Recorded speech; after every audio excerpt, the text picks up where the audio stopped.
not even watchable. Yeah. I will calm down the audience a little bit if I'm able. So,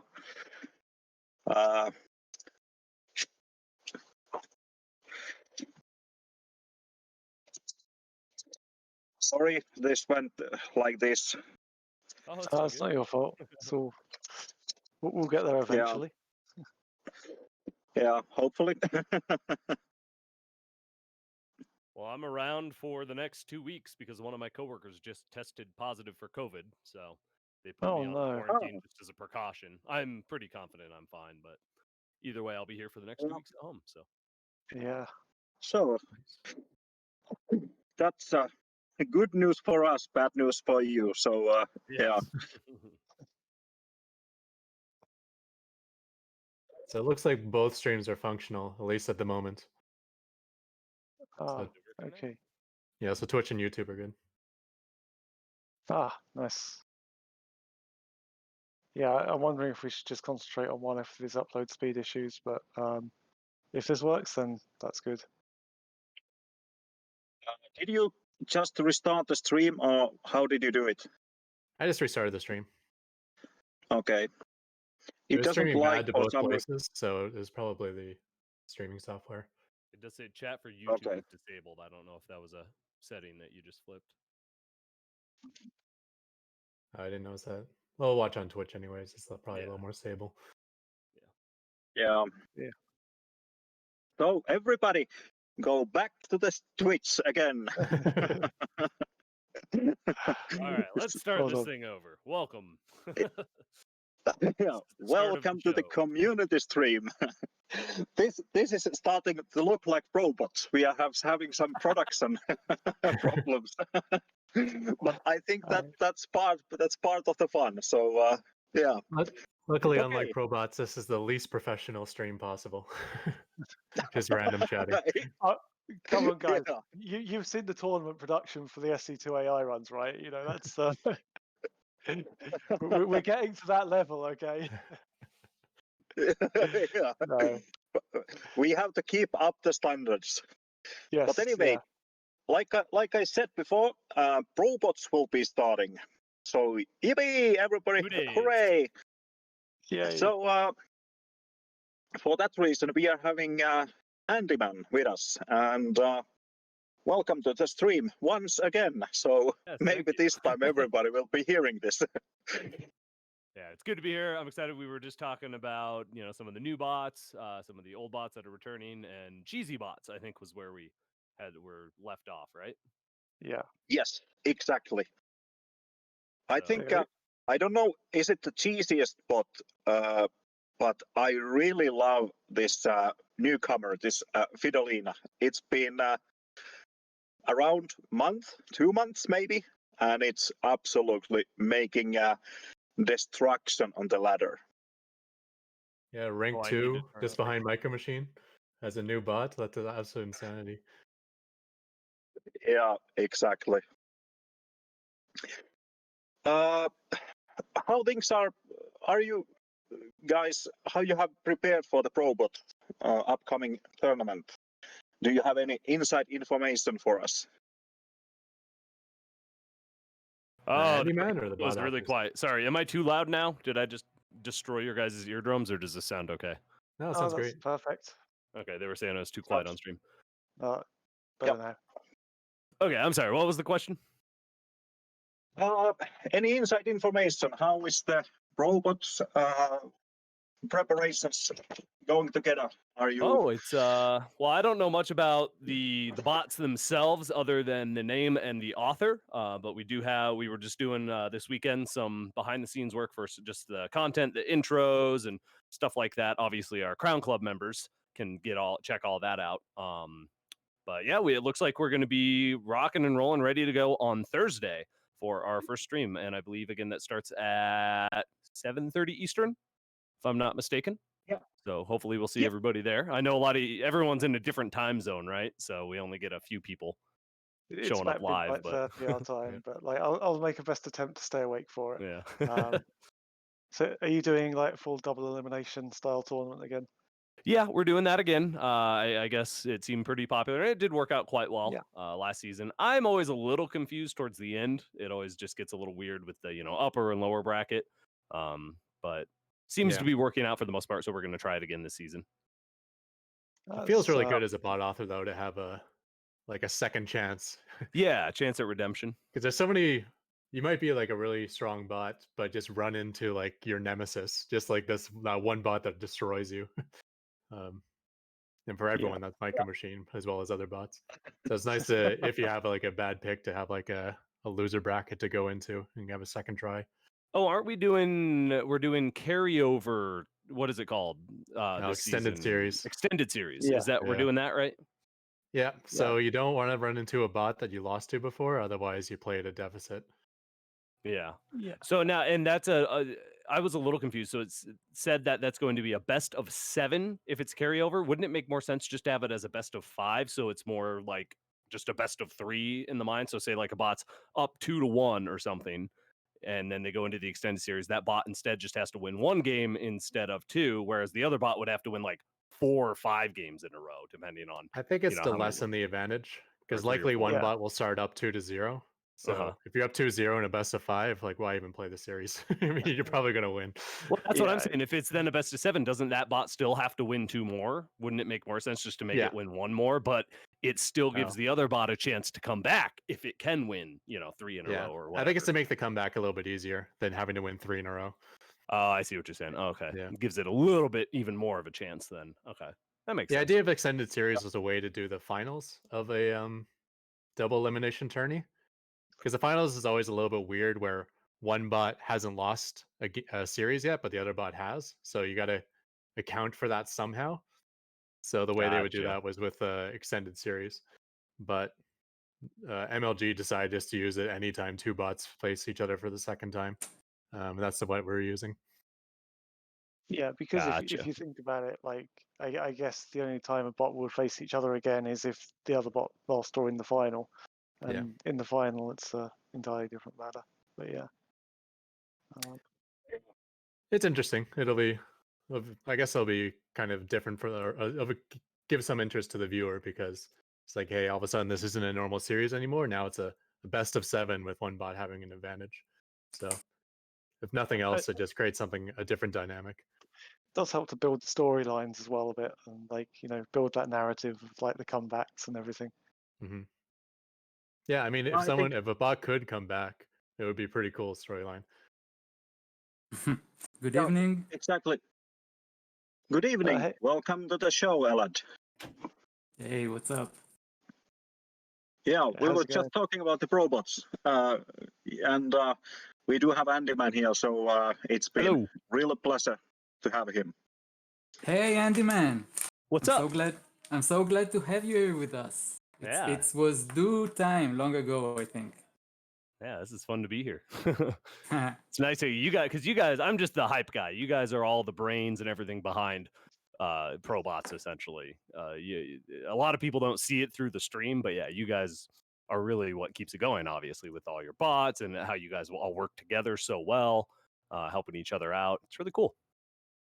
Well, we love the hype guys as well. So yeah, I think the hype guys are just as important. I mean, they serve a very, very important role, right? Motivating the authors.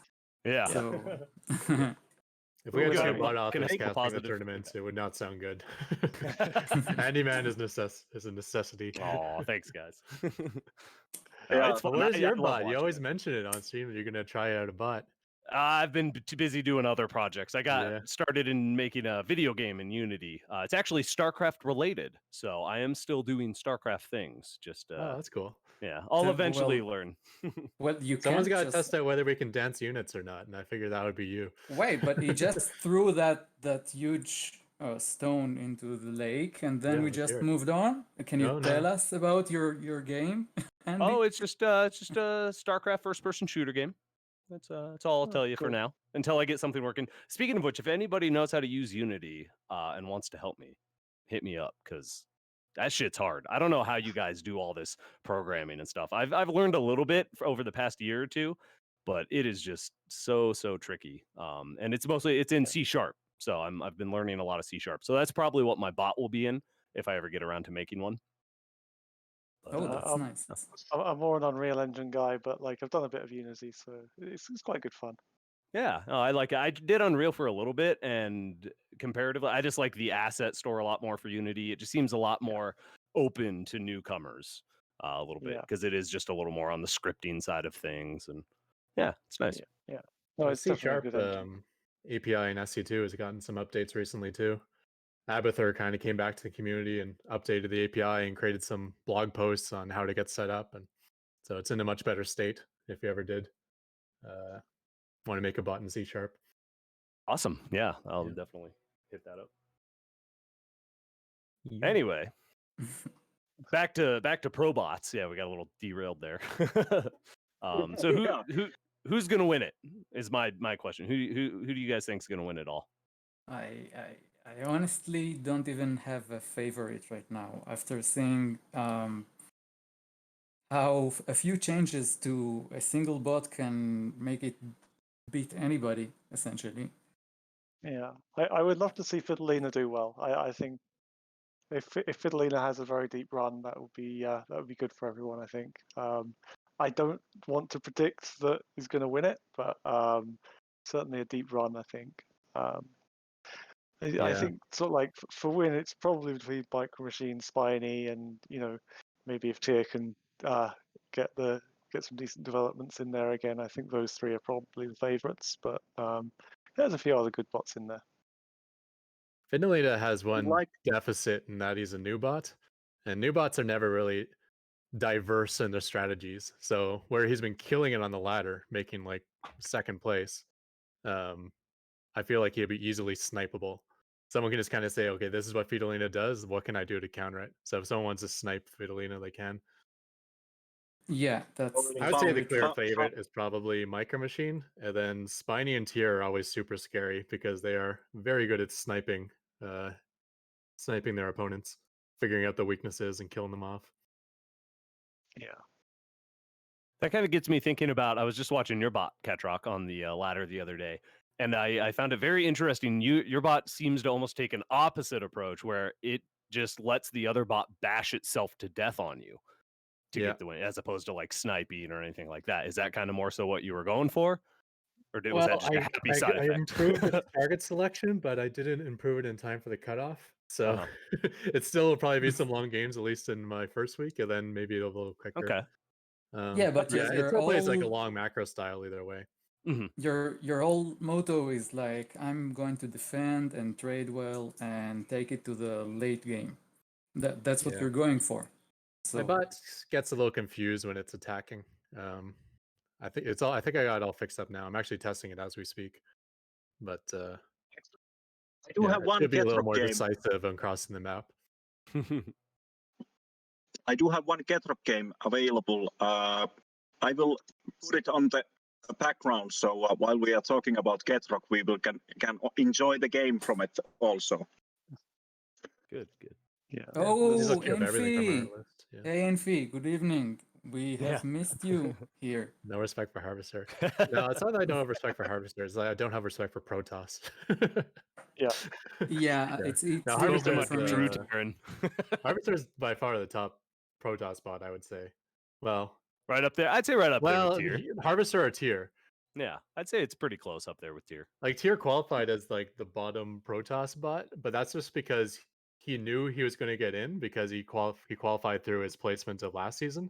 So he's not showing any of his new stuff. Oh, he kept it all hidden. None of it's on the ladder. So who knows what's going to show up with Tyr? Yeah. But like Ketroc said, it's really hard for me. Like my genes rejected to root for a Protoss.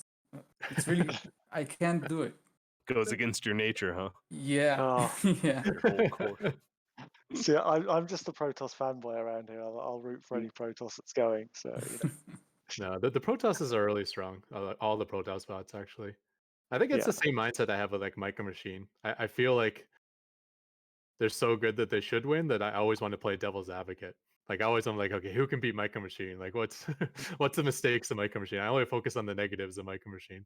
I kind of do the same thing with Protoss. Interesting. Doggy Howitzer here seems to be building lots of pylons. Yeah, so this is like a Is he cannon some rushing? sort of learning bot, right? This isn't a scripted bot. Yeah.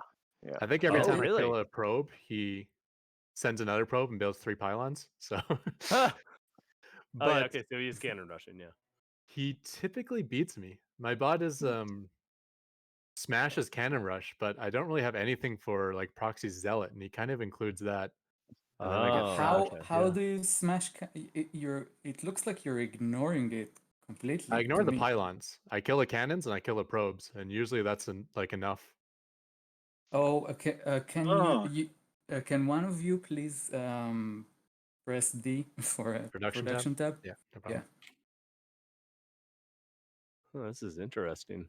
Yeah. How many learning bots do we have now for this season? Do you guys know? I think there's like Doggy Howitzer and Harvester. I think obviously you've got Mindbot as well, which has a bit of learning in there. So yeah, it's probably 3 or 4, I think. Okay. Yeah, Harvester Well, wanted to that'll be make like a serious attempt on it, but I think Impy kind of ran out of time. He was hoping for like maybe another month to work on it. So week 1, I don't think there'll be any machine learning, but maybe yeah. a little bit later there will be. The learning are not going to be made in a tournament. The proof of concept will be made in a tournament when the learning has been done already and the bot can execute. Yeah, well, what I mean is he might add learning to this bot and then get it learned in time for one of his updates.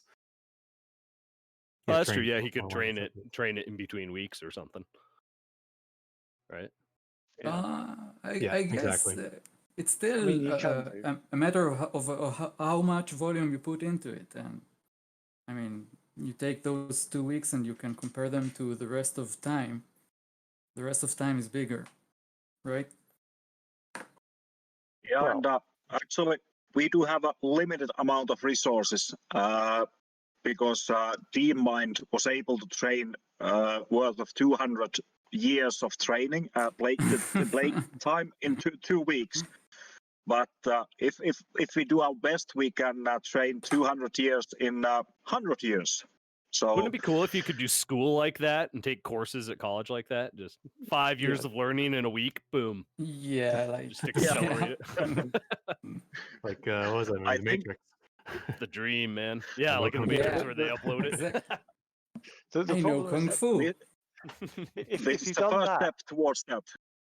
if you've done that, then you have all sorts of little kids running around screaming, not in school the whole time. That would be really annoying. So I Oh just my keep them god. there. Yeah. Well, but they won't be because they'll be like 200 years smarter. So wouldn't that just make them more mature generally? No. No. That's You've never dealt scary. with kids, That is right? a scary notion. Like 3-year-olds that have the experience of a 200-year-old. That is a very once- scary notion. Once Elon Musk Yeah. finishes his brain chip, I bet stuff like that starts happening. You'll be able to start up seriously. You can upload programs and upload learning. How crazy would that be? That would be absolutely. Oh my God. Scary. Interface with the brain. Yeah. Yeah, that would be cool. I'd definitely sign up for that one. Yeah. So yeah, Doogie here definitely needed the Zealots to finish. If he didn't do the Zealots, do you think he would have held this off? He might have gotten me with the cannons in my main actually. Somehow I cannons lost in a the bunch main, of workers, and then I didn't have the workers to kill the cannons anymore. But that's- this is one of the new bots, the bottom seed in the tournament. So he'll be playing Spiny first, I guess. Oh boy.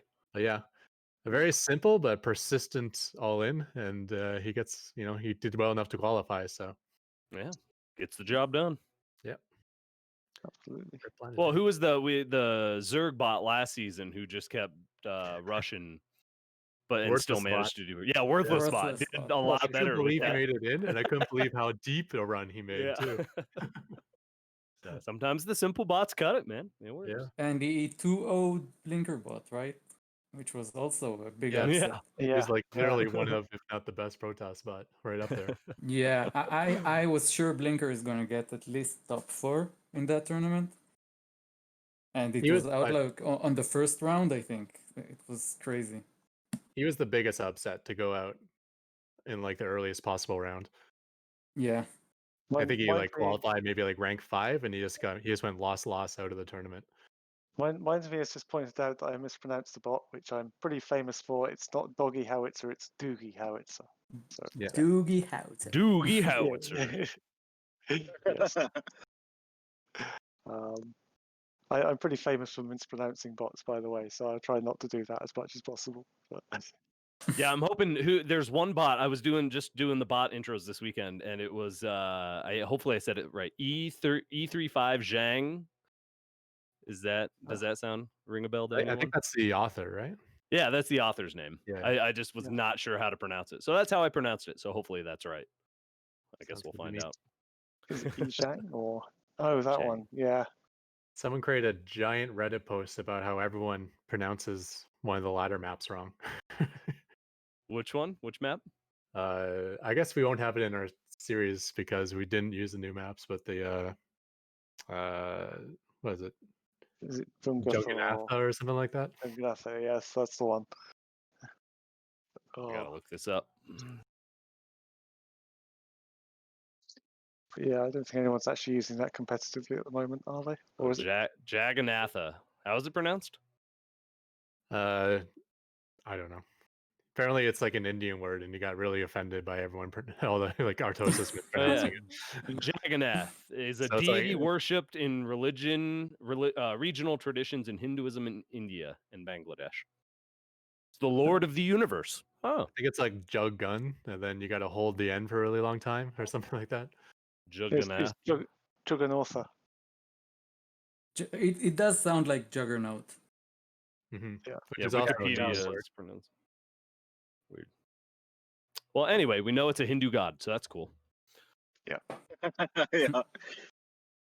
So all of our SCV sacrifices will be to the Hindu god. There you go. He will bless us And with many planetary fortresses.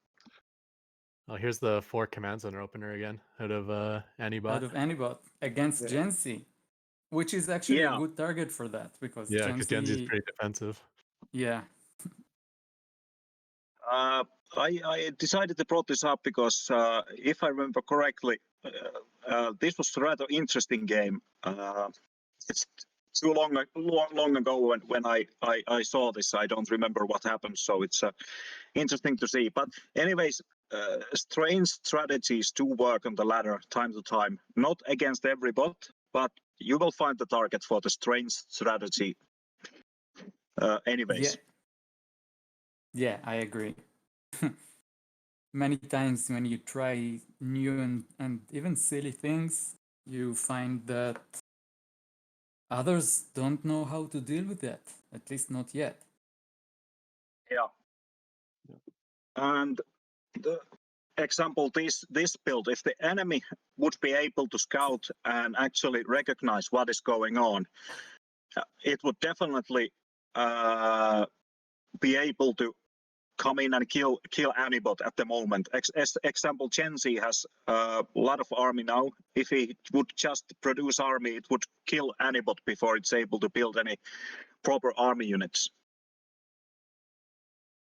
Yeah, Genzi, I don't think is when he has an options of how he perceives the enemy, I don't think a build like yours is even a valid option there, you know? Like the greediest people go against him is like, I don't know, 1 CC before barracks. Not like a Quattro CC like you did. I don't think his bot is equipped to even consider this. Yeah, they won't be able to recognize what is going on. Against my bot, 3-way lover, I think gets his 5th Nexus before he makes his 2nd army unit. He goes like 1 stalker into 5 Nexi or something. We're good, crazy. I mean, it's greedy, but it would work. Yeah, it works. I don't punish it. Yeah. Well, I mean, I do it with my other builds, but Genzi is floating a lot of minerals. My basic build, yeah. And he shouldn't be, not before he's maxed out. So he is bugging out. I think he should have had a 3rd by now or something. Yeah. Yeah, there's something wrong with Chelsea. It's clear, absolutely clear that it's not playing at its best. Yeah, it's way down on supply right now. Yeah, Maybe because he built all your command centers in your main base, it kind of executed a stay on the defense because they're getting all in strategy out of Gen Z. But he's floating 2k minerals and he's not maxed out. Gen Z is usually the float is a definite giveaway that this is a bug. Did Gen Z just kind of resources. stutter down the ramp as well? And it just kind of like kept walking down the ramp trying to stutter step when it should have just stood and fired, I think. Yeah, it got a It bit just got slaughtered. Like it had lost anyway, but yeah. interesting. I want to see. So, do any Terran bots use Widow Mines really yet? Because I want to see a bot that puts Widow Mines just everywhere. I think that would work well with your style, Ketroc. Just start spreading Widow Mines like creep. I think Savelas has does Annie? something special for you today. Oh, yes, we will see a couple of Widow Mines today. Oh boy! So first of all, I got the original idea from the robots when Andyman told he wants to see some Widow Mines. There was a Widow Mine strategy on the ladder, the leapfrog Widow Mines. Unfortunately, I wasn't able to program the Widow Mines as I wanted, so that's the reason we saw the leapfrog Widow Mines. But now, Elad was able to make this map analyzer, and Anibot is using the same map analyzer as Gen Z, and now they should be way more effective. So we will see tonight what can be done with the Widow Mines. You're talking about choosing position for the Widow Mines, right? Exactly. I like that stutter step you have going with your entire Marine force. Yeah, you just go so you move them as a whole instead of individually. Yeah. Where they get in each other's way. Yeah, I'm giving the same order for every unit basically. I mean that at the same frame they are either walking or firing. Every unit. So not individually. So yeah, they just fight more as a unit instead of individual. Which that's how you see the pros do it. They just keep chunking their ball of Terran, ball of bio forward a little bit at a time, so it keeps dealing max damage. By the way, it's not very complicated for authors to test those things. You can debug spawn units and try out different micro strategies, and you will see that this one that Savelas is doing is the highest DPS. Ketroc asked on the chat where he can find Gen Z's map analyzer. I think Elad could put on the Discord some link for the map analyzer, and we are able to help you to start using the map analyzer. So please check. Is the stream channel okay? Well, to put the link this time? Yeah, that's fine. Yeah. That is fine. I'm sorry, my cat is trying to chew on my cable, which means I might lose a cat and be disconnected at the same time very soon. Well, you probably better feed the cat something other than cables. I'm working on that now.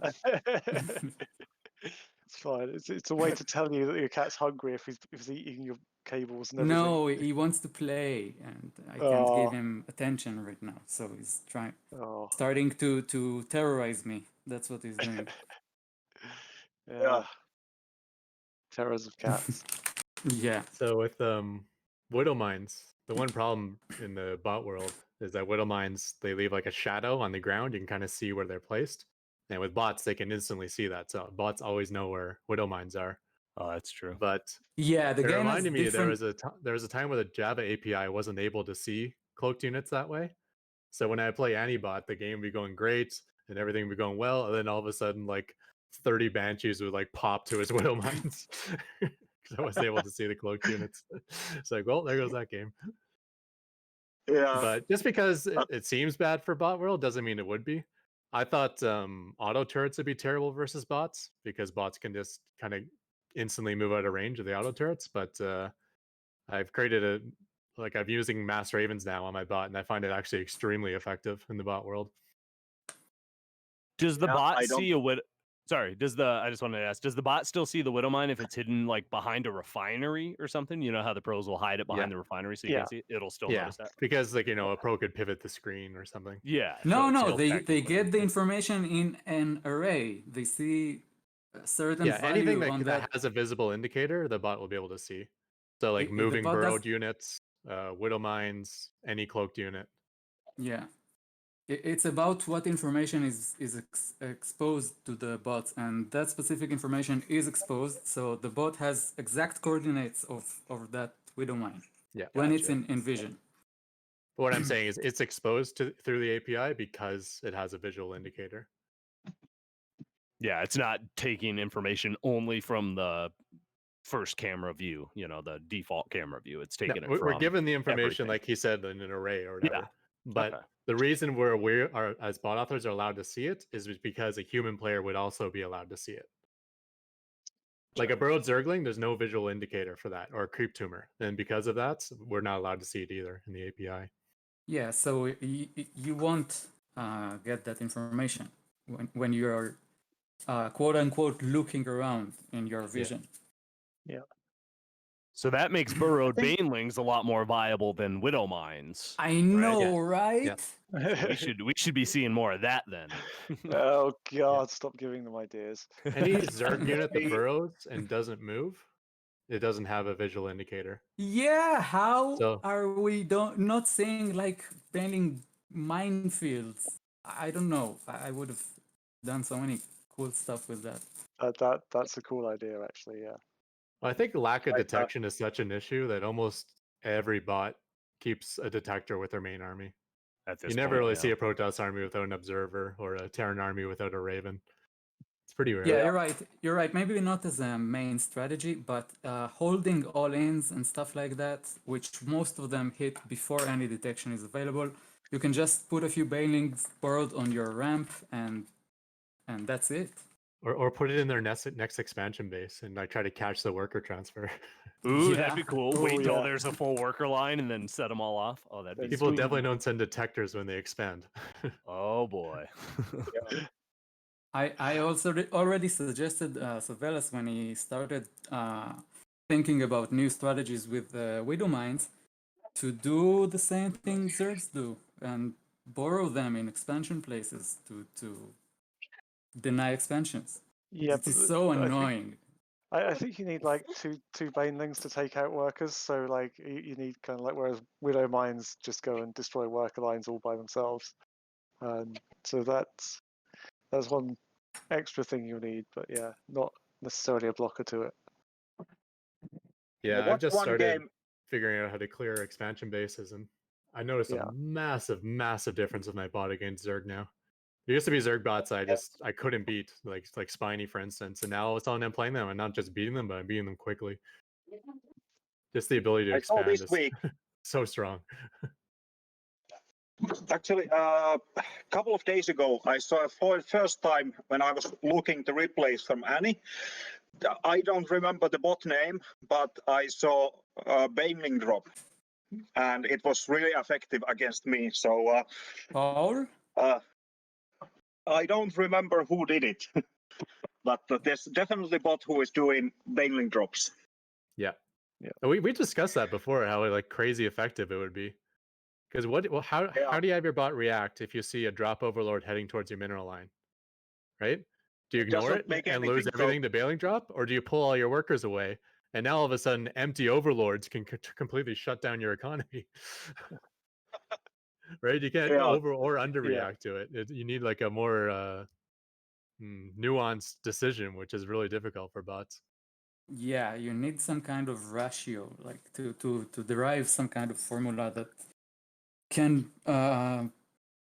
give you the proper response to that. Yeah. Well, I mean, it's kind of the same with humans. Even if somebody comes in with an empty dropper lord, you don't know if it's filled with banelings, zerglings, roaches. So you're just going to always pull anyway. Yeah, I don't but think there really if is you a way. pull and then he doesn't use the overlord, then you're safe to put it back. Yeah. Depending on the game state, you can kind of tell whether he even has Bailings as an option or not. Mm-hmm. I don't know. There's like, I feel like you can get a feel for it as a human, but like coding a feel is Yeah. Yeah, who you knows could to pull just like go. if this then Yeah. that, you know. You could just go back and forth with an empty overlord, and some group of your army will have to constantly trigger a response for that, because an overlord is getting near my base edge or something, right? So it can like render useless a part of your army that is dedicated to that empty overlord dancing over there, which is nice. Yeah, like with my Banshee harass, there's one Zerg bot that pulls his drones whenever a Banshee gets close. So whether my Banshee even kills anything or not, it's crazy effective because every time he gets close to a mineral line, the whole mining just completely stops because he pulls all of his workers away. Yeah, I feel like it would have that same that's effect. value. Yeah. Looks like Benbot PC my game. Benbot PC is another new bot, I guess, for the tournament. I think a he bot was in that's the been last around for a long time, but I don't think he's made yeah. pro bots before. Yeah, no, We had a it's BC definitely a Rush good bot. bot last season, but it wasn't Benbot PC, which disappointed me because I feel like Benbot PC is the best one. I think it might have been, but I think I might have seen it on ProBots. So I'm sure I saw something there, but Well, might we have had been one base BC last. Oh yes, One sorry, base BC, that base was one. Because BC, I remember when I was casting that week and I kept calling him Benbot BC. Oh yeah, that's good. So it should be good. But yeah, anyway, the other thing I was Who going to is talk Derg? about. Who is the author? I'm sorry Oh, to cut you. Yeah. So the other thing we was going to talk about tonight was like obviously we put out an announcement earlier today. AI Arena and SC2 AI are going to become one. And no one start singing Spice Girls songs, please, because that would generally start like But yeah, we're basically so I'm basically taking a step back from running ladders and concentrating on sort of like setting up tournaments and doing other things while leaving the amazing group of people at AI Arena to run the all the main ladder and everything. It does mean that we'll all standardize on 4.10, which will make things a lot easier for bot authors.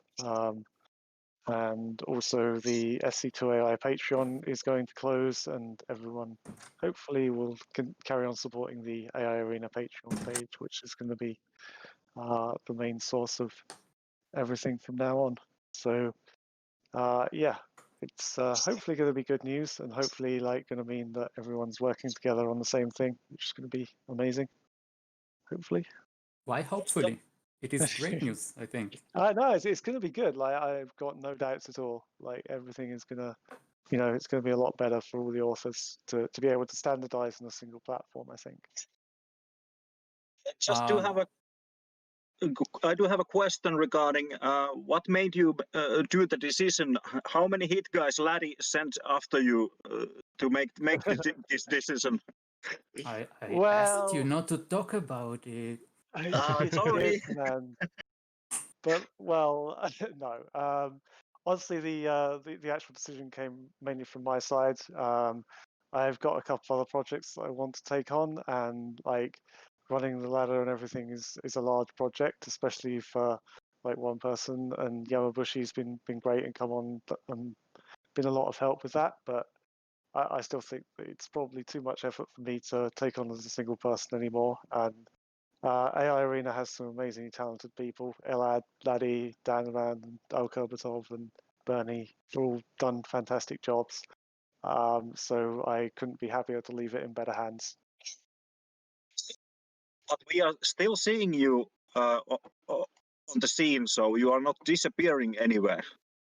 No, I'll still be around. I'm going to be taking charge of running sort of like tournaments and doing kind of like fun streams and various stuff. So I'll still be taking like a very visible role, but less of a technical role on things. Exactly. I want to emphasize here that Crypt is not leaving. He's just getting more free time for his life. Okay, let's look at it like that. Yes, I need life. But no, no, it's been an epic journey with SC2AI. We started off literally when like the whole Blizzard API was released, and it's like, let's do something cool. And then like, what's it, 3-4 years later now? No, we're 3.5 years later.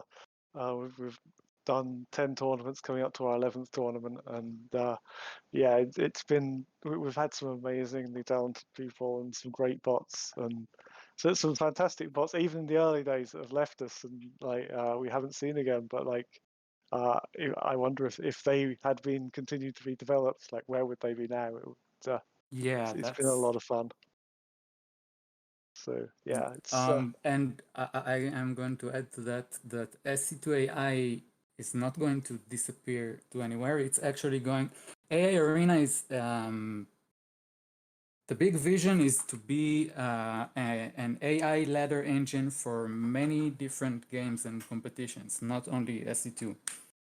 So for the foreseeable future, it's going to be only SC2 for many obvious reasons, but after that, SC2AI is going to be the SC2 part of AI Arena. Ah, I see. so big ambition. Yeah. Sounds so cool.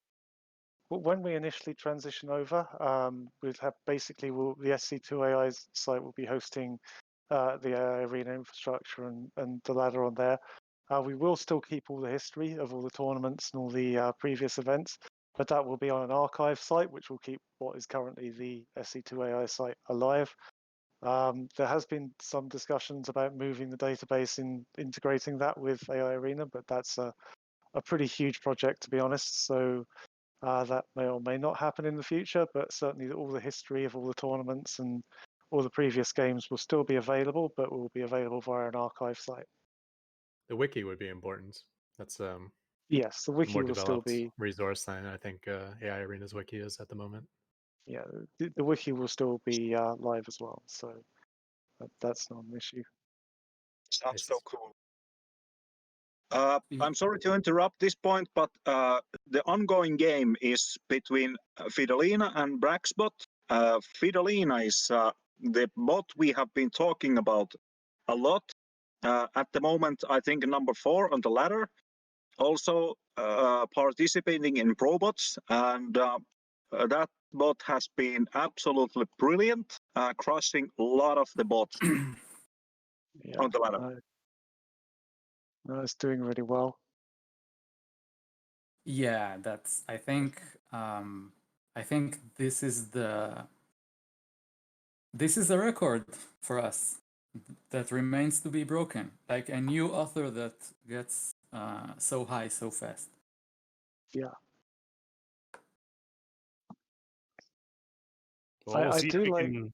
Maybe we go ahead. should keep stats about those things. Like those would be interesting stats in the long run. Yeah. I know his one weakness, or the one thing he's working on right now, is DTs, because that's what he loses to. And Oh, unfortunately, it God. looks like we picked a game where he's facing DTs. Yeah, like how Yes. we were just talking to about. Oh yeah, most armies will have a Raven or something with them now. Ooh, unfortunate that this one does not. Yeah, I mean, Yeah. when bots do this well, you expect them to be like super well developed, but we have to remember that there's a he Raven. is a brand new bot, right? He's got to do, and he's in Java as well, so everything has to be built from scratch. Yeah. It does look like he has a Raven now, I guess, a little late, but yeah, but he just marches units to their death. He sacrificed too much, I think. Best example. But if we see a game where he wins, like his one base push, it's not just like I'm gonna make Zerglings and flood them across the map.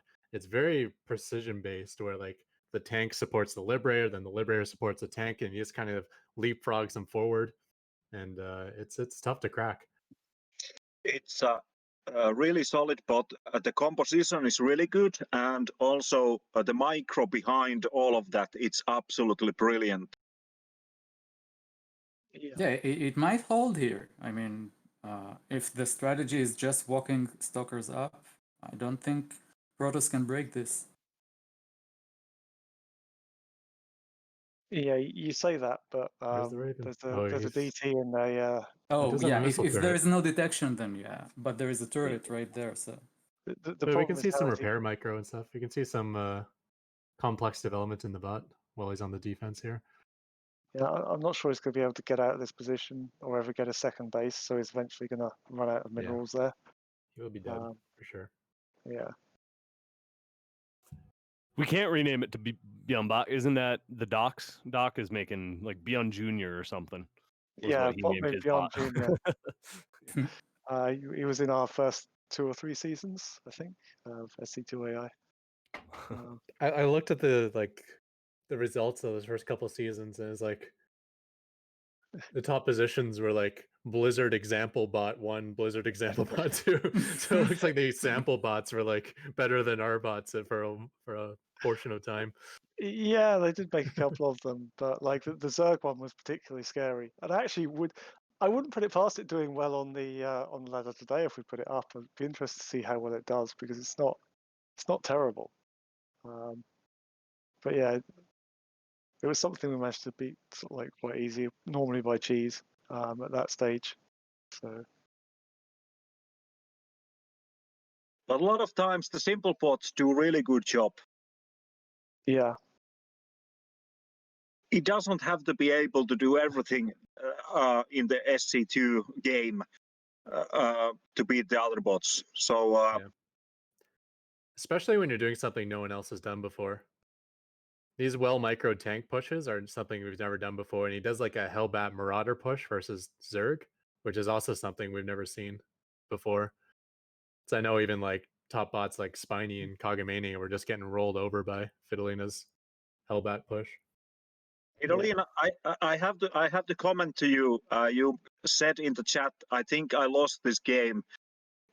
You are in the big boys league now, and you are the target. So you will miss a lot of losing games in this stream. Sorry. Yeah, Fidelina's only going to get stronger, but he might take a downward.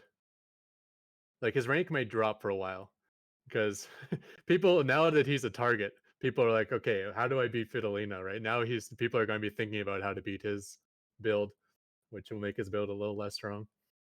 Yeah. yeah, it's a never-ending cycle. He will just have to come up with something new that works. Yeah, exactly. But I have to say, Fidelina is really one of my heroes. It did so well. It's doing so well. Sorry.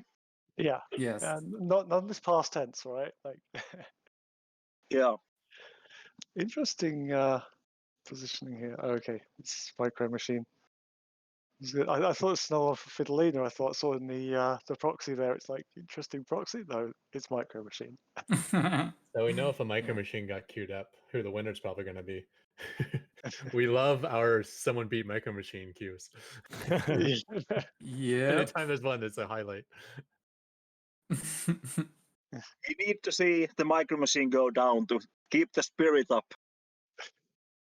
So we like to give people hope before it's brutally crushed. It's good for everybody to see that it can happen. Yeah. Gods can bleed. Oh, yeah. So do any of you guys before the tournament, like, so you know who you're matched up against in the next, day of Probots, do you beforehand ever just go run the games to see if you or the other bot wins? You know what I'm saying? Yeah, Yes. I think a lot of people do. Of course, we can only run it against the bot that we know about. The bot that actually gets brought in there could be a little bit different with some new ideas and new strategies. Yeah. It probably is. Like practicing against Tira Spine is kind of pointless because who the hell knows what they're going to bring. It's always something new. Yeah, especially Tur. There's no point to run any test games against Tur because it's completely random stuff with he will bring up. So yeah, there's no way to prepare against Tur.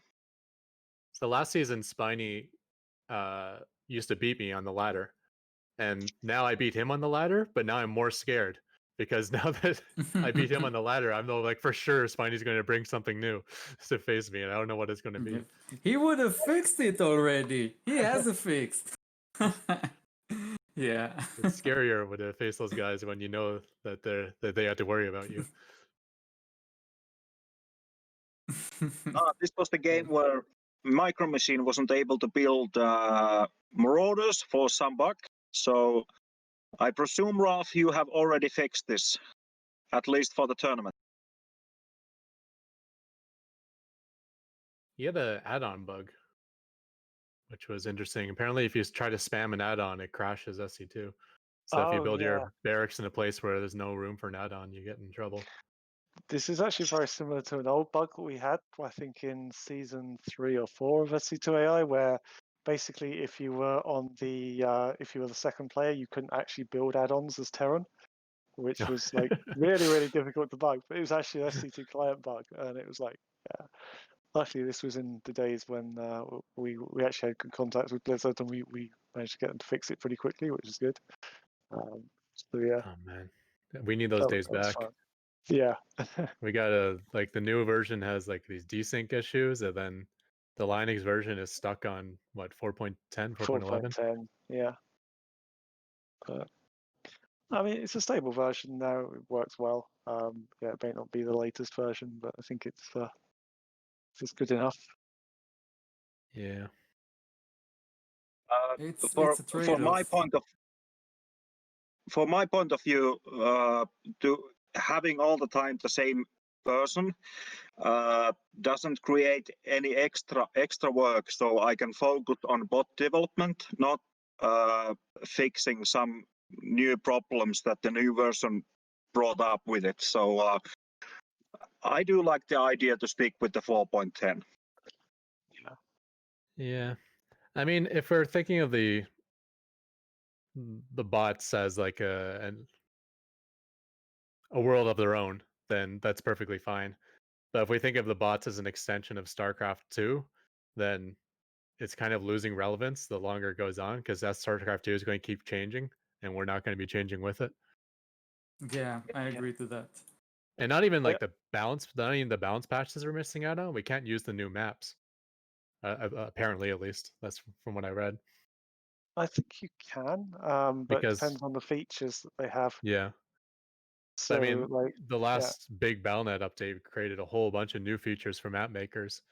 Like, we're not limited to 3 elevations anymore. So I'm not sure if that's something that new maps will take advantage of and our client will have issues with. Or that'll be cool. I didn't think of that. I just thought of it for custom games, but I haven't thought of if they'll start including that on ladder or something. Yeah, it's very limiting. Like, you'll notice that there's almost never a ramp down from the natural anymore.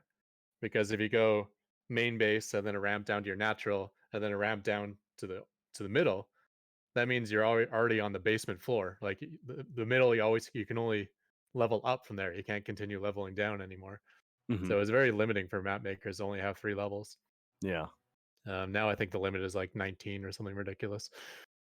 I want to see like a King of the Hill map where the very middle is just this giant mountain, but you have to go through it or something to get to the other side. Yeah. That'd be cool. Or even just the idea of like plateaus leading up to the middle. So like there always being some sort of high ground advantage to have like the forward position. I think that would be cool. High ground to the high ground, essentially.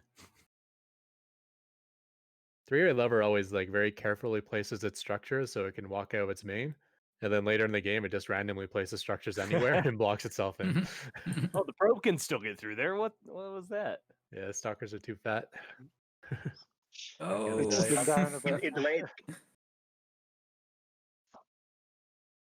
it relies on the tempests on the late game. No, look. They can all get through. I take it back. I take it back. Yeah. That looks super walled off. Yeah, that was weird. Just but enough managed space. To get everything out. Yeah. Yeah, some of the gaps are a little iffy with just the way the graphics are and stuff. Mm-hmm. Yeah. At least the terrain blockers are consistent now. Yeah. It used to be like pretty inconsistent, like if you put a structure up against like the edge of the terrain, whether it would actually block or not.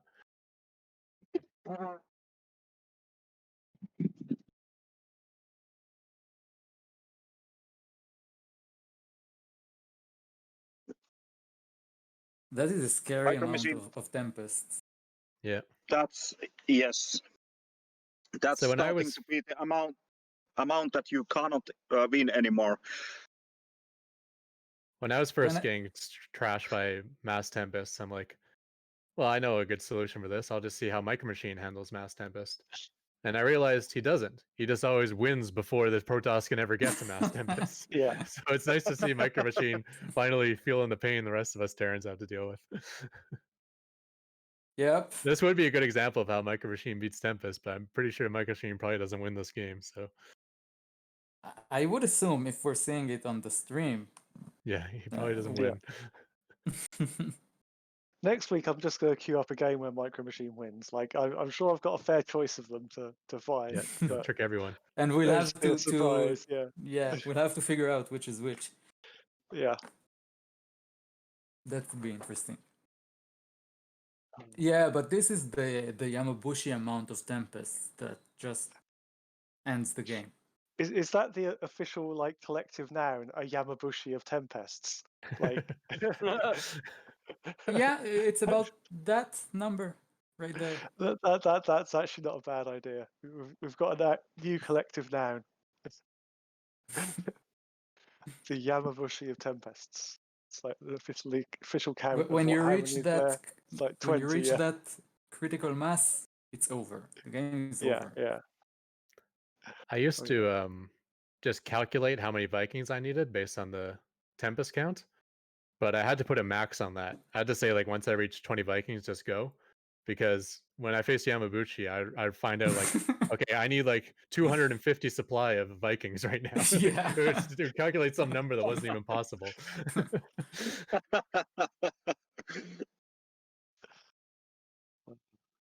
I think the next game will be about Widow Mines, I think.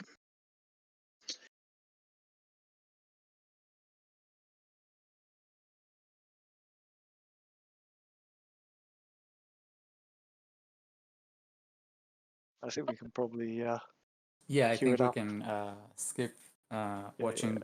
It's If there is Over. something Tempests are not good at, is killing structures. yeah. We'll be here a while. Wait, don't Um, they shoot red balls when they target structures now? Oh, they I are. think you They're need- shooting this version. SCVs right now. Gotcha. Not But in that's this also version. a newer patch that we're not Yeah. on. Oh, we're not on that patch yet for this. Yeah. Oh, wow. Okay. We still have infested Terrans. That's how. That's where we're We're at. that old of a patch? Seriously? Yep, the one right before infested Terrans were taken away. What? I had no idea we were on that old of a client still. So there's Well, not then that why much the difference. So hell there's no do we shield not battery see overcharge. infested Terrans? There's no shield battery overcharge either. So. Overcharging this patch. This is where Blizzard updating something for us would be nice. It would even be fine to run our ladder in Linux and I wish they do the just tournaments in exposed. Windows. I mean, But if the they Windows just has too many issues too now. Ketroc, if they made the game open source, which at this point I don't see why not. Yeah, there's no because- revenue for them anymore. Yeah, then we could have taken care of that. Yeah. I was going to ask about that. Like, do you think we would be capable of updating the API if it were open source? Yeah. And do we have the it's other question in is, do we C have and any C++. contacts at Blizzard? Do we have any contacts at Blizzard that would I've spoken to a few people over there, but yeah, like since the announcements, there's basically no one working on it. Somebody get a job at Blizzard and then just give it to us. Well, Sounds like a plan. I did apply for a job at Frost Giant, so we'll Oh, hell see if they get back to me. If I do get a job at Frost Giant and start working over there, you can guarantee that's going to have a nice AI interface for you guys. Guys, I'm pretty sure they have a very, very thought out and generic interface written in there, and every unit can be balanced, patched, even using like an admin interface, or something. You won't even have to do code changes. Yeah. I mean, I'm pretty sure they took care of that, of the accessibility of making balance changes. then that's upsetting. If that's the case, that's upsetting that they haven't been keeping it up to date. If it's literally like 10 minutes work for them. Yeah.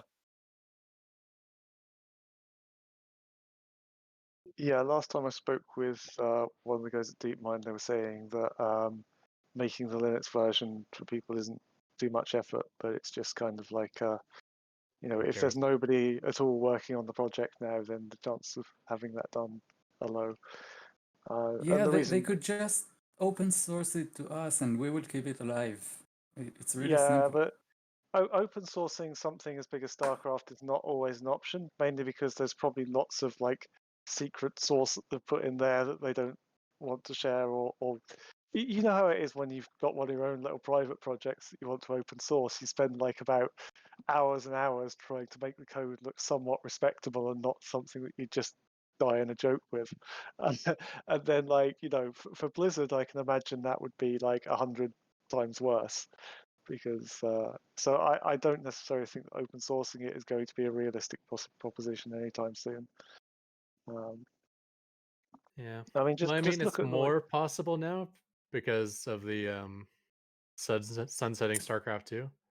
Yeah, like they have to expect the revenue will be 0 or close to 0 in StarCraft 2 now, which means they probably don't care as much about the and even if you open source the client's side of things, you don't necessarily have to open source the server side. So, but because that's can be all still run on Battle.net. Oh man, your Widowmine blocked your refinery there. You're never gonna be able to take one of your natural. Oh god, yeah. That's a nice spread. Yeah. Widowmine spread though. This is literally how I play TBT, except spread about twice as big. And then every Oh, time this they is the scan, they minefield can't clear game. that This many. is an entertaining game. Savelas went apeshit with mines. He took a concept and turned it into his main strategy, and here we are. Yeah, this is really interesting concept, making a lot of widow mines, and the main idea behind this is to slow down the enemy. So it has to take time to take down those widow mines, and I will build something behind it. So yeah, just for the delay. I mean, just as a human player, if you're playing up against something like this, I would absolutely hate it. Think of the logic you need to clean so many mines. Oh you need god. a group with a dedicated logic block that can do this effectively. It's not something generic. Yeah. Actually, a move with a detector, when they're spread out one by one like that, will kill them all before they're able to fire. Yeah, but you see the clusters, right? When you do that against a cluster, a couple get the shots off. Savelas is still in chat here? Or is he gone? He is. He is. He's not here at the moment. But I wonder if like he clusters at the top of the ramp, if that's by coincidence or if that's by design. Because that's pretty smart. You walk up a Fridolina, ramp and get eaten and need a whole bunch of widow mines once you can see the top. answering your question in chat about frost giants, is asking if anybody of us has worked there. They are literally 4 days old, if I'm not mistaken. Yeah. I think they're a bit older than that. They were saying they've been working on it for several months. Yeah, but they came out public like 4 days ago. Yeah, only came out publicly then. But yeah, I wouldn't be surprised if it's been something that's been in the works for a little while.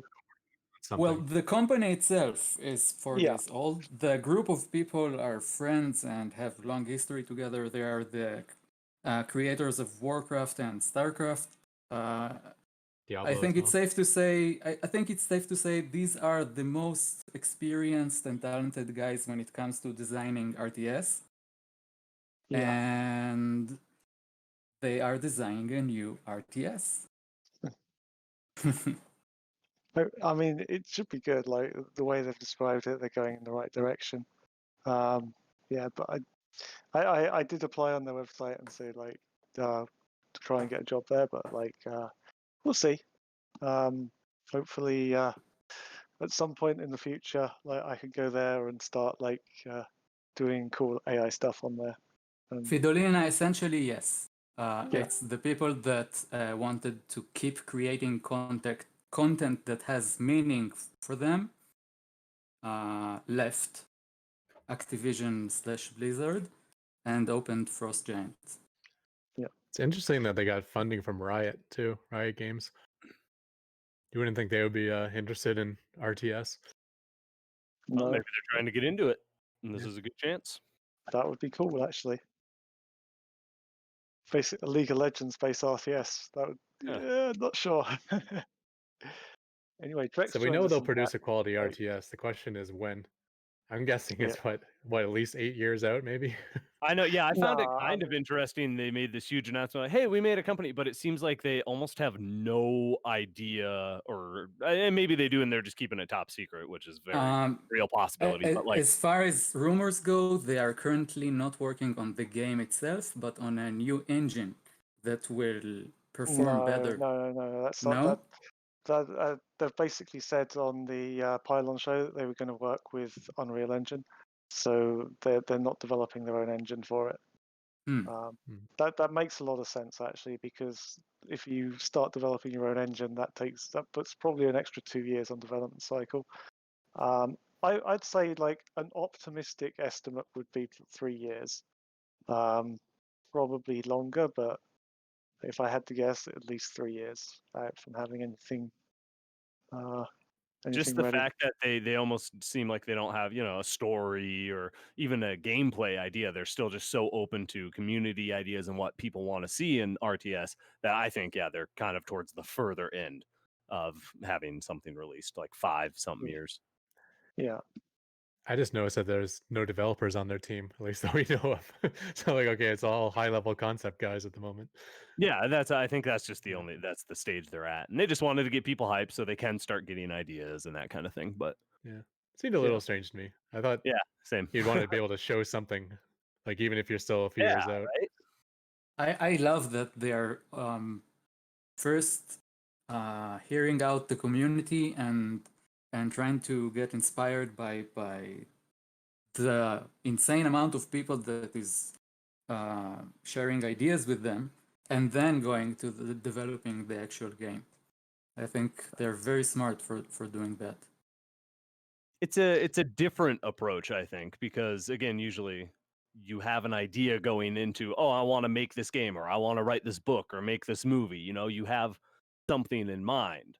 And so it'd be interesting if they don't have anything in mind at this point. And I think they're just not revealing what they have in mind because, again, it's all in the conceptual phases.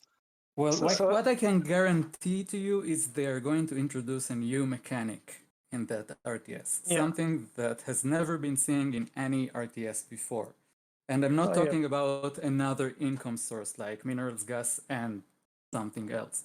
A new mechanic that will change the game. So I think they're not really sure about. Yeah, the other thing I would say is like they've said specifically they're developing the RTS. They want to go for a specific feel of what they're doing. So there's a lot of things you can do there without deciding on a specific setting. So essentially, the setting, a lot of that would just be like reskinning. It's like a skin, basically. It's not important. I mean, you can switch there's a lot more Warcraft to into it than Starcraft pretty easily. Yeah, there's a lot more to it than that. But essentially, like if you get the base game there and the way and the look and feel of the game, then you can kind of like build that setting around there. And they've already said they've got a very clear idea of what they want to do for that, which is good. So they're not completely at the beginning, I would say, but they're certainly very, very close to that. The interesting thing I heard was that they want to make the game more accessible. Accessible. Accessible. Which is going to be like that. I feel like that's going to be the hardest task. Like, how do you make it so you don't have to play for like 100 hours just to get somewhat competent, like you do with every other RTS? You make those keep it competitive at the same time. Comfortable for the user. More inviting for the user. They did mention that SC2 in its current state, finishing the campaign does not prepare you for the ladder, and they want right. That's definitely true. They want to make that to be true in that new game. Like playing the single player content will prepare you better for the multiplayer part. That leads perfectly into my next thought that I had.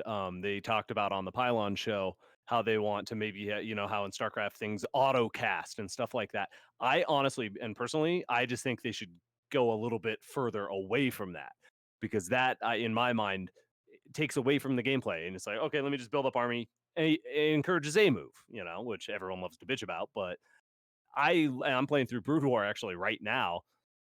It's trickier, but it's so much more rewarding for me to have to, do each thing and time it right. And yeah, it's harder, but that is what makes things fun, is figuring out how to do that hard thing, and actually accomplishing it. If it all does everything for you, it's like, it just feels like half a victory to me. It's just not as, fulfilling. And that's just you want the mechanics to be something important though. Like, I didn't like how for like the first 8 years of StarCraft 2, the most important thing for Zerg was hitting your injects, just always on time. Yeah, like, that's true. Like when I think of like really strong mechanics, I think of like, can you multitask? Can you be harassing here while microing your main army here while still building up at home? But you don't want it to be something like just like, okay, you gotta remember to every 15 seconds inject, every 15 seconds inject. So if they're gonna automate some of those like background processes, I don't have an issue with that. Yeah, I like I to see strategy with the mechanics, basically, not just a dummy thing that you have to do. Yeah, no, that makes sense. Yeah, and the one thing they were saying with the kind of like autocast mechanics is like, if you can have like an autocast ability that you can autocast, but you can micro a lot better by yourself, then having that option there is not necessarily a bad thing, because it allows newer players to not have to worry about certain things and still get like a majority of the power of that unit, even if you're not exploiting that unit to the full ability of what it's capable of. So. Exactly, I agree with that. I feel like those autocast features are not are going to be capped in the value they give you back. I'm pretty sure you can extract more value by using them manually yourself. Yeah. And Infi, you're right. I remember them saying that campaign won't prepare you for 1v1, but they are going towards making the single player content more preparing for multiplayer. That is their intention. Yeah, I think a good multiplayer game would be better than a new, because if they had something in mind, they would already have, a single player kind of in mind or something. So I hope they are focusing more on the multiplayer aspect. Oh, that's for sure. That's for sure. Yeah, it does sound like it, certainly. Yeah. Multiplayer in this kind of game is like 90% of the game, honestly. Yeah, these days, yeah, it is. I do love saw a a good funny storyline. dynamic in the game there. There was a widow mines and burrowed roaches where they both burrow, and then they oh, it's safe, and then they both unburrow and they go and they see each other and then they burrow again. Hilarious. So they're like in like burrow wars. Yeah. And the Thors, the single Thors. I like the way the Thors snipe the Balings. Keep one-shotting those things.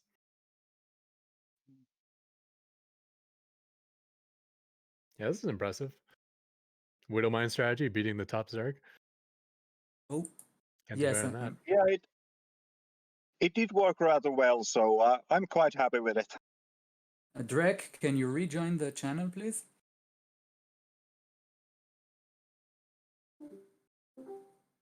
There you go. You're not muted anymore.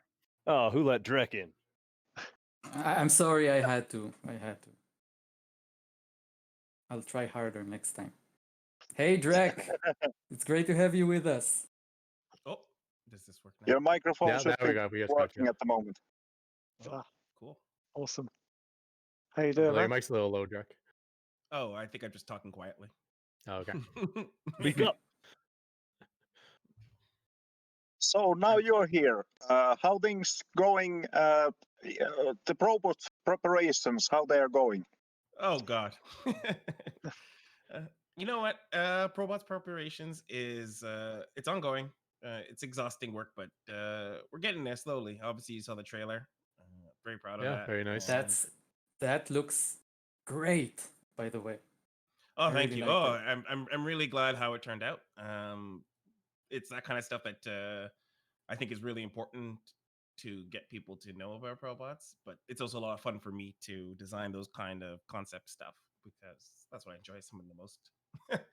I think got it some had pretty too good much. traction on Reddit there too. I noticed you got to like 50 or 60 upvotes still on Yeah, I the think front we're at page for yeah, I think we're 60 now SC2. front page, which is fun. I think Probots overall, especially moving to YouTube, has been really good for us. More people have discovered it. We've built some traction on it, and so I think people are even on like I talk to casters in the StarCraft community, and they always like, "How are Probots?" I'm like, "Oh, I didn't know you knew about it." Right? Oh, I nice. talked to Fear Drag. Nice. Talked to Fear Dragon, and he's like, "Oh, how's Probots?" I'm like, "Oh, I've never mentioned that to you before, so you must know something."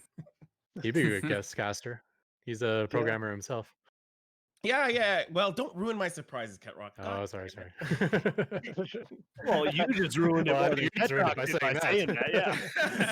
saying that. Yeah. You could have You'd have just been like, "Yeah, that's a great idea, Ketroc." Just and stay naive there.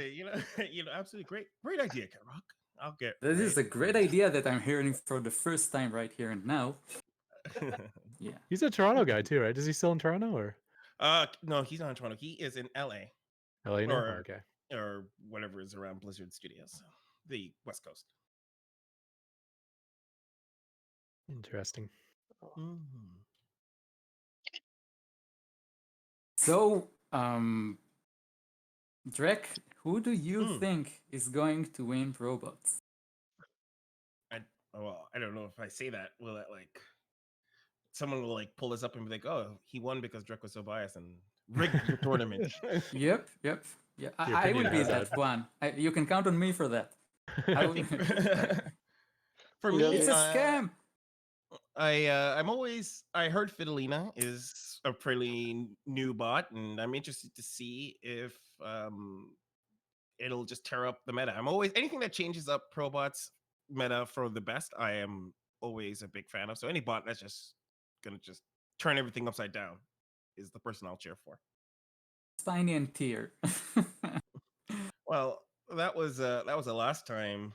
Well, not last time. Sorry, that These happens pretty bots often. turn everything upside down. Yeah. Like, they force the other bots to deal with new things, usually. Yeah, I like bots that do that. That just causes bot makers to have to reconsider their approach. Yeah, definitely. Me too. That's the most fascinating thing for me in this whole theme. Yeah. Those are my favorite bots. So I always cheer for bots that are going to do weird things. And Tier is definitely one of those unpredictable elements that people either overestimate or underestimate depending on what matchup you're in. He only updates his code during tournaments, so you have no idea what it's going to bring. Like, yeah, since you pre-qualified him for this tournament because of his placement last season, he hasn't updated on the ladder at all. So he's like saving it all as a surprise. I like that about Tier. I had an interview with him once, and I was very fascinated on his thoughts on bot making and how it affects even his real life. So I like that he is very methodical with those kind of things. He's in it to win. yeah, definitely. It's smart though. Like if you don't have to be a part of the ladder race, then why show all your secrets? Yeah, that was that's a good question. I didn't think about that. And that's what been my favorite part about Probots. Some of the things that we instituted and tried have completely different effects than I necessarily dreamt of. It was like sometimes when we do things with Probots or I propose an idea, it's like, oh, I expect bot makers do this, and they do completely the exact opposite. Like, okay, I didn't see that coming, but that works out. Like the double elimination bracket format was something that I mulled about for maybe a couple weeks, and I finally hit the trigger on it for last season. And great call, by the way. Yeah. At least from a bot author's perspective, that feels really good. Well, it feels like a second chance, element. and it's not so lucky who you draw anymore. Like there's more. Well, what I was hoping for is better. people to do more strategic planning. And I didn't know how that would play out. People planning and saying, all right, I'm going to play this person. And so that means I'm likely to play this person. And sort of metagaming the ladder was something, or the bracket was something I didn't anticipate. Well, I did know, but I didn't know to what degree. And so I'm kind of happy. how that the authors preparing for each other and bringing new things tailored for each other brought so much interest to me. I was so much more excited to see what they're going to bring, like that I haven't seen before, you know? It certainly brings a lot more unpredictability to the results as well. Like, so people can no one knows prepare who's going to win. yeah. Even the bot authors that are competing don't know who's going to win because Yeah. you don't know what the other bot's going to do. You only know your own bot. And it's actually something I took And from like human makes tournaments. I'm sorry, I didn't catch. Sorry, I was saying something I kind of took from human tournaments. My favorite kind of human tournaments are the preparation tournaments where players have a week to prepare for their opponents, and they're not very often. Like only GSL in StarCraft does it anymore. But you do see a completely different style of gameplay than the weekend tournaments when people have to like play players like 10 players in a row. And I was like, I wonder if that approach would work in the same for bots. And so It even changed the balance of the game. Oh, like, absolutely. That's why historically Zerg does so well in the weekend tournaments and Terran does so well in GSL, because the preparation usually favors Terran, where it's knowing what's coming really favors the Zerg opponent. Absolutely. It changes the game completely in the sense that how the players approach the game. So it's part of the game. Any information you have about your opponent that you can take advantage of, that is part of the game. Absolutely. Absolutely.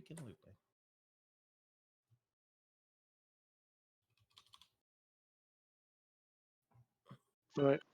I am probably going to have to head off, guys. Thank you very much for the chat. It's been very fun. And I'll catch you all around in a bit. Adios. Bye, Crypt. See you, Crypt. See you.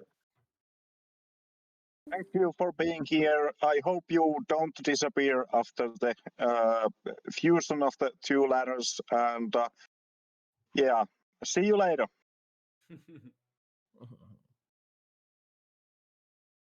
Oh yeah, I gotta go in a little bit here too.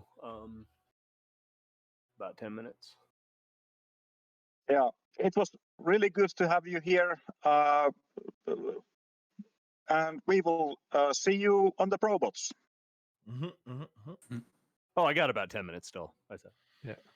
Do we have any No, he's more kicking you out. games? Sorry. No, I gotta leave now. Sorry. You already said goodbye. I gotta go. Yeah. Okay, nothing is queued right now. So we got Micro Machine and Theory Lever again on the same map, the same positions. Is this the same? But Micro Machine's not dying this time. Or a different game though. Okay, I'm gonna switch to Ruff's game. Okay. Why does everything get said twice in the stream? Yeah, that is strange. Yeah, there is a bug with the thing that gathers all of the chats from everything and posts them into one chat on the stream. It's some plugin that we're using. I need to look into that. Yeah, so I can display the YouTube chat and the Twitch chat, but it seems buggy at the moment.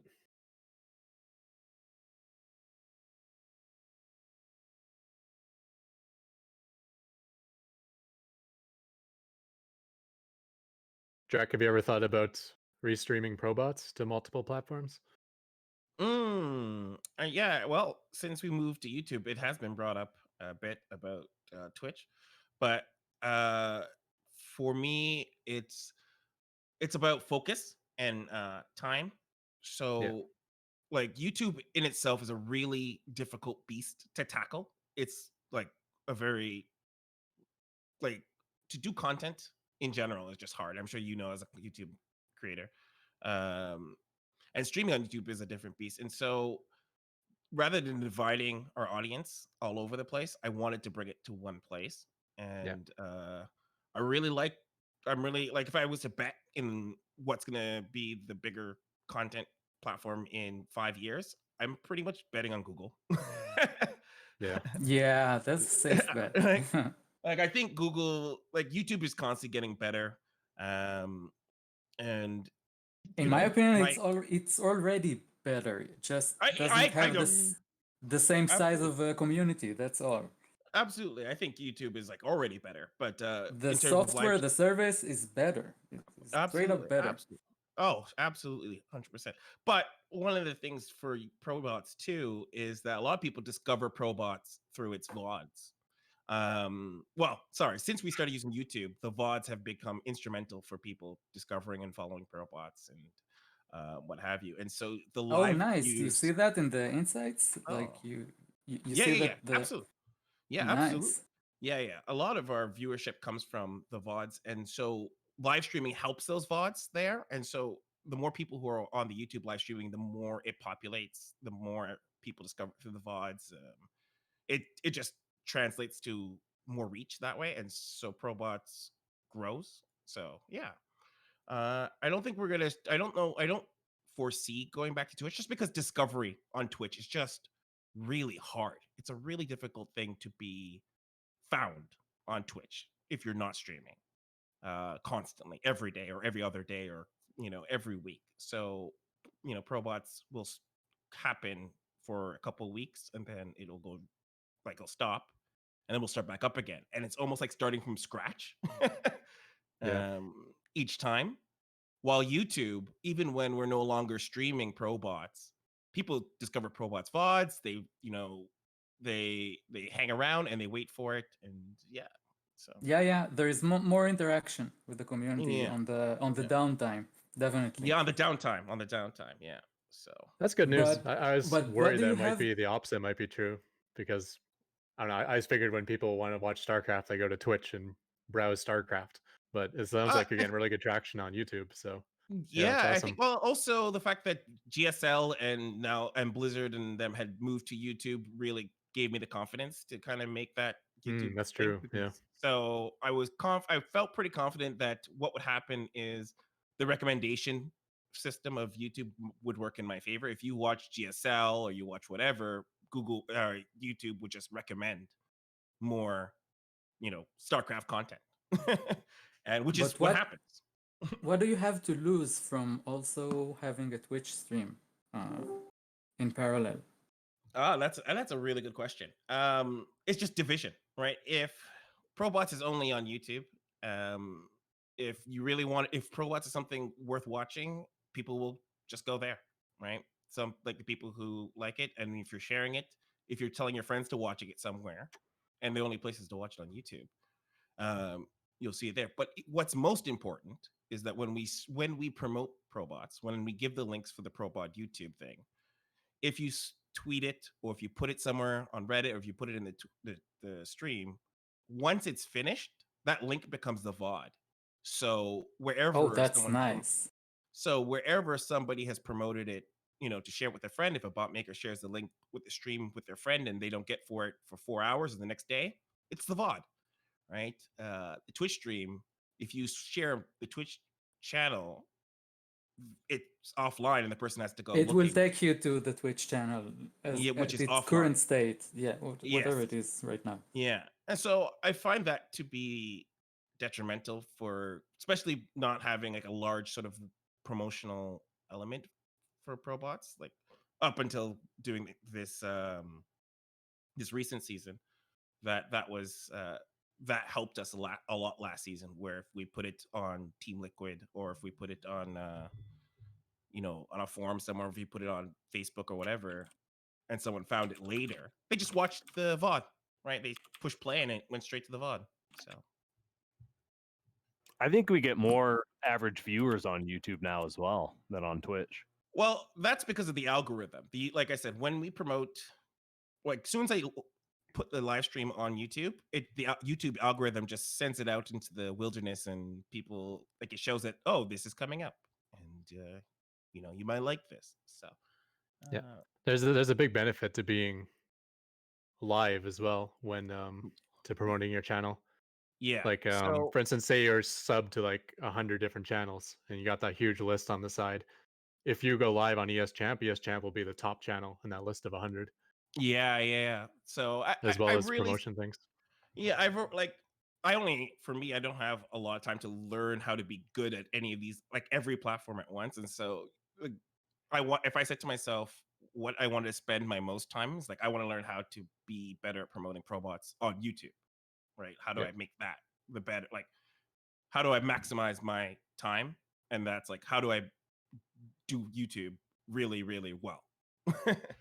There's probably some how I value go. to having a higher viewer count for your live stream on YouTube as Oh, well. So that'd be a absolutely. reason not to split up the audience between Yeah, different yeah, platforms. that Well, like it that's all for sure. compounds. I spent a lot of time researching the algorithm and how it works, and you know how because YouTube is trying to push their live too. They also want more live content, and so you're right, Ketroc. That's exactly it. Is that it compounds? It the more people watching it on YouTube, and that stuff all goes to live too. They treat it as the same thing. So if we watch it on the stream live, that's a signal to Google or to YouTube that, oh, you know what? People watch this ProBots thing for, 4 hours. This is something we should recommend. And then it helps the VOD, and the VOD helps the live streams, and it all kind of is circuitous. So I just didn't want to split up the viewership, right? I just try to make ProBots really, really exciting.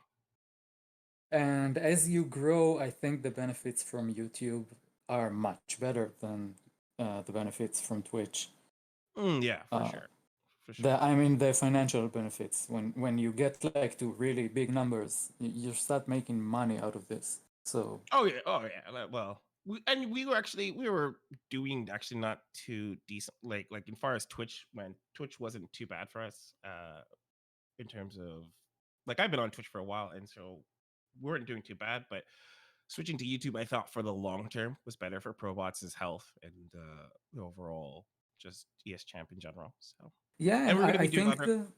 I think the way other content YouTube and stuff. compensates. Sorry for cutting you, Drake. No, sorry. I talk too I much. think you will benefit more from how YouTube compensates their good streamers or content creators. I hope so. Right now, like, being for carte blanche, like Twitch's mechanism for live streams are more attractable to people because they have gifting subs, and those kind of things are really strong on Twitch, and so YouTube doesn't have those quite as yet. But I if I was to bet on YouTube in the long term, they would get something. Like Google is a very powerful beast. Yeah. So Those aren't necessarily a good thing either, what Twitch has. A lot of it was to move a lot of the donation revenue from the streamers to Twitch. Because there was a time where all donations went like 100% to the streamer because it was all done outside the platform. But it didn't even go through Twitch. But now like when they sub, 50% goes to Twitch. When you buy bits, like 20% goes to Twitch. Yeah, and that's very that's actually I didn't even think about that. That's actually really a good point. And really for us, like most of our content is powered by our Crown Club members more than the platforms that we're on right now. So, it's that's Patreon. Yeah, the Patreon. So our Patreon actually is much more. We have like some more heavy hitters who really love what we do, and that helps us to say, yeah, let's keep doing more. Nice. More stuff like that. So nice. That and Patreon takes like a much smaller percentage than than YouTube or Twitch. So.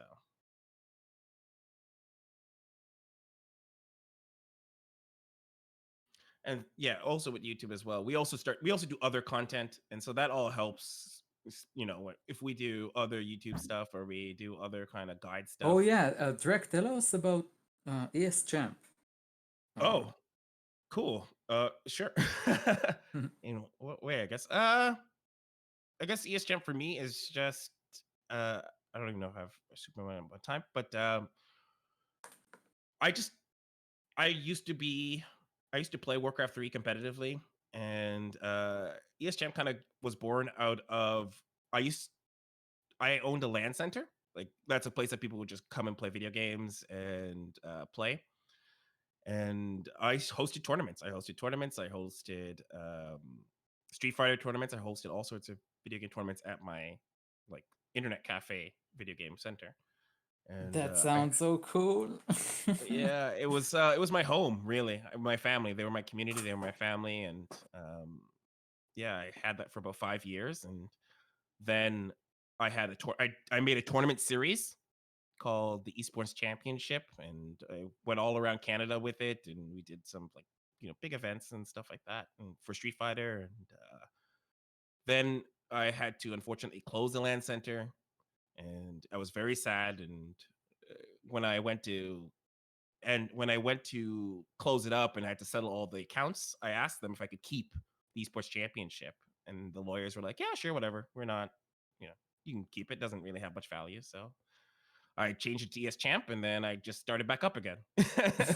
And that's kind of how like ES Champ began. Was just I love I love esports, and I just wanted that to help people get better at it. So I started trying to doing guide stuff, and we did this show called Inside the Champ, which we did and interviewed people, and we ended up interviewing bot makers. And Ender Sword and I were like, why are there no tournaments for this? We should just have a tournament for like bots. And then we made pro bots. Yeah. Yeah, that was kind of how we came to it. Is that Ender Sword? I've known Ender Sword for a while, and we've done a lot of esports stuff in the past together. So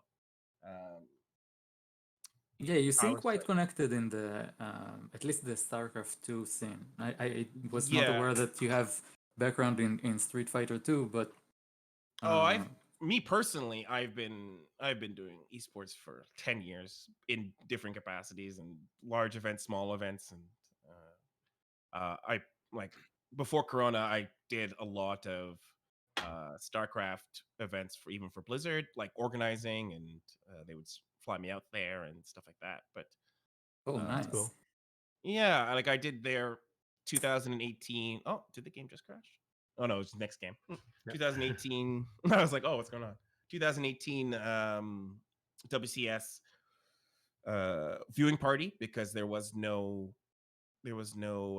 live event in their studio, so they flew me out there to organize for them a live event in their bars and stuff, so that their Whoa, man. community. That was 2018. That was 2018, and yeah, I've just in terms of esports, and I've been doing StarCraft though, just dedicatedly for the last 4-5 years. So yeah. Well, that sounds awesome. I'm glad we have you here with us. Oh, I'm glad to be here. I very much I've been very proud of putting together ProBots and working with the bot community, and I'm really, really hoping that I can find other ways to bring more people to work on bots, and I hope that we can figure out. I think ProBots inspire some people in some regards. Definitely. So Definitely.